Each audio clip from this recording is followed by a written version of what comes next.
Welcome to Samba Samba. Enjoy the video. You start by importing the clip and locating noisy sections. Make sure you can see the audio waveform so you know where to act. Once done, duplicate the audio track as a non-destructive backup. This preserves the original if you need to revert.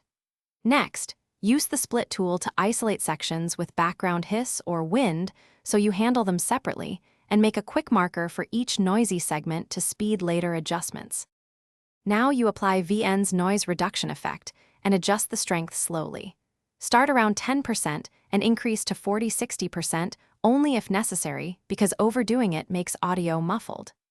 Once noise floor improves, open the EQ and cut low-end rumble near 80 to 200 Hz with a gentle shelf or narrow band. This removes wind and handling noise. Then add a mild compressor to even out dialogue peaks.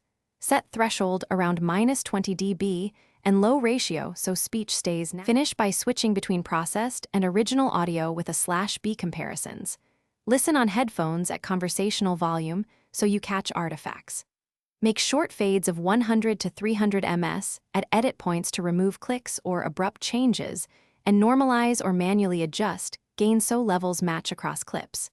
If you hear warbling or artifacts, back off the noise reduction, lower EQ cuts, or restore the duplicated backup and repeat with gentler settings. This fixes most problems quickly. Thanks for watching. Consider subscribing if we helped you.